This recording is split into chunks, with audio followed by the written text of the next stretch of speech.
discussion. We will talk jersey number discussions. I got to get into the head of one D'Angelo Hall on that, whether or not it's okay or not okay. It's something that we are calling Hawaii Raj-O about Aaron Rodgers. It's all right here right now, but James Palmer, where do you think we should start the show?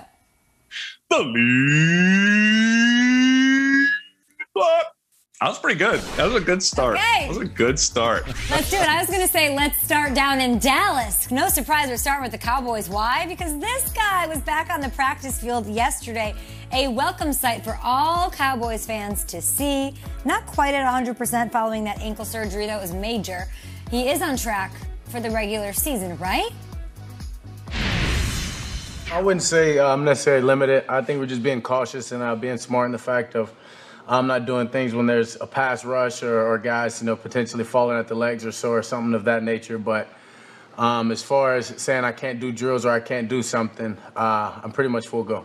This is the perfect schedule for him to be on. So he's really capable of doing everything that we've done the last 2 days. We're just being cautious, keeping him out of the team periods. He looks great. He's put a ton of work into this, so I would say he's ahead of schedule.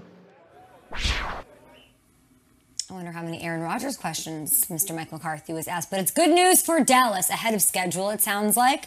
Pretty much full go is what Dak Prescott just said. They'll have their quarterback, their paid quarterback, in 2021. Does a healthy Dak, Peter, mean that these Cowboys not only should be favorites in the NFC East, but should be contenders in the entire conference?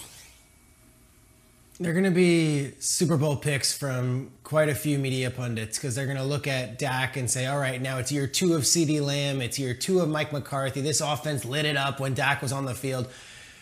But gosh, we always forget that football is a 3-phased game. It's not just offense. It's defense and special teams as well. And the latter two were atrocious for the Cowboys last year. Dak could be the $140 million man and lead the league in passing yards. If they don't improve this thing, you can stop the conversation there.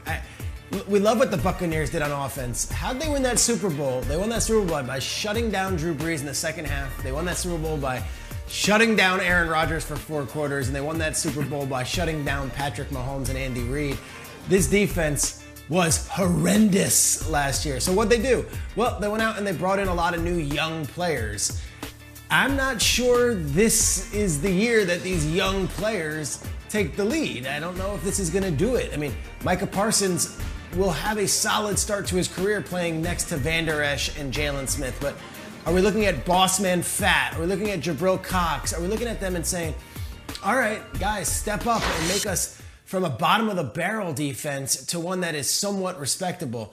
The really big X factor in all of this is what Dan Quinn's got in his bag. Dan Quinn is the new defensive coordinator. After just 1 year, they fired Mike Nolan. I would say they almost pointed to Nolan and said, okay, let's cover up all the other issues, point to you, and you take this one, and we're going to move right along. Dan Quinn comes in, has a totally different defensive scheme, one that is strongly based on getting to the quarterback, but also stresses the importance of a defensive backfield, brings in Keanu Neal and KZ from the Atlanta Falcons to kind of help guide that situation. But to be completely honest, I know we love the Cowboys on the NFL Network. I know we love talking about the Cowboys. In good faith, I can't say they're Super Bowl contenders until I see this defense come out of the gates weeks 1 through 4 and know what I'm getting. They will not win many games if the defense is even close to how bad it was last year. Yeah, Peter, I think you're absolutely right. And you're talking about weeks 1 through 4. I need to see the overall body of work. That's going to be their resume, right? This defense has to get a whole lot better. You spoke about Dan Quinn. Dan Quinn runs a very simplified defense that is going to allow his guys to play fast. But when you talk about switching different schemes and the personnel you had with Mike Nolan, and now you got to have different personnel with Dan Quinn, I can't say that they're ready to take that step. But you turn it around and you look at the offense the Cowboys are going to put on the football field, and they're going to be able to go step for step with every defense in the National Football League. I think about my Washington football team, how they manhandled Dallas's defense. But Dallas's offense, if Dak Prescott is out there, they are a juggernaut. And so, I think the question is still kind of up in the air. We're all waiting to see what this defense looks like on the football field because we know his offense is going to be very, very explosive with Dak Prescott.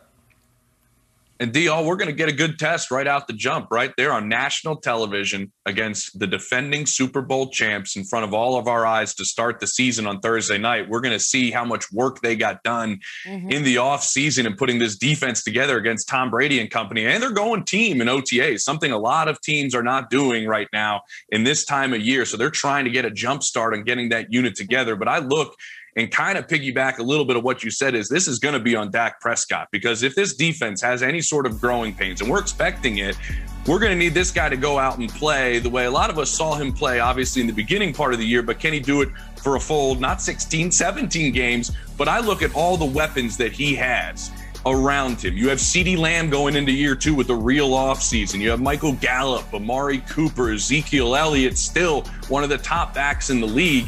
If this defense is struggling, we're going to see Dak Prescott probably put up just gaudy numbers. If the last full season, remember, he played in 2019, he was less than 100 yards shy of 5,000 yards through 30 touchdowns. So I think we're going to have to see him go out and play. And that's the other part of this in terms of his health. We saw him out on the field. He said he's not limited. It's been over a month, guys, that he actually has been cutting, doing football stuff on that injured ankle. So there's no really questions in terms of his health and getting back up to speed. And the other part, Kay, that jumps out at me is Mike McCarthy was out of football and then takes a job and then has the off season that we just had. I mean, I think that's a pretty difficult transition for him and the Cowboys, and I think that's why we're seeing them take it up a notch in OTAs, and we'll see what a full off season for Mike McCarthy and company does with 3 DCs in 18 months. That's a lot to overcome. I love this show. Such great insights. And Triggs, I was, and all of you talking defense. I mean, it's the glaring issue. I went and looked at the offense in the games that Dak Prescott played, those 5 games, right? How good was this offense, even though we know the defense struggled every game of the season? Well, take a look. 3rd in points, 1st in passing, 1st in total yards, like almost 500 yards a game. Are we kidding? And you know what happened in those 5 games Dak Prescott was out there rolling? It was a 2-3 record. 2-3 record. So, Schrager, to your point, when we're talking contenders, that means taking down the Bucks, Rodgers, the Packers, all of that. That is not happening unless they prove they can stop someone. And, Schrager, I want to ask you, I know they addressed the defense over and over in the draft. Is it fair to sort of speculate that they might have not gotten who they really wanted? Because all the momentum, all the mock drafts had them taking a corner. J.C. Horn then, of course, goes to Carolina. The Broncos take Surtain. And then that trade happened. Did they get the right guys to make this defense better? Look, I'm sure they're thrilled with Parsons. That we'll never know, though, if they actually had Surtain and Horn above them on their boards. The truth of the matter is both were gone. So they did what they had to do, and they actually got a pick trading back with Philadelphia, division rival, and still getting Parsons. And Kay, I would add, when you talk about that schedule, and we start with the Buccaneers, the NFL did the Cowboys a favor here, and they did them a solid. 9 of the first 10 opponents that the Cowboys face did not make the playoffs last year. So after the Buccaneers, it is 8 straight opponents of teams that didn't make the playoffs. Chargers, Eagles, Panthers, Giants, Patriots, Vikings, Broncos, Falcons. Don't get it twisted. The NFL schedule makers, this might be coincidence, or it's, hey, let's do the Cowboys a solid here and at least have them relevant when these games matter in November and December. They don't have an easy schedule. It gets really tough in November, December, but let's see if the Cowboys can get off to a hot start playing against competition that wasn't so great last year either. Well said. At GMFB with your thoughts, and we're off. Next segment, Jimmy Palmtree's Under the Spotlight. We've got some big questions for you, including Patrick Mahomes. We know he battled through multiple injuries last season. Will it affect his game in 2021? We're asking one of our favorite reporters all the big questions next. Good Morning Football is brought to you by Lexus. Experience amazing.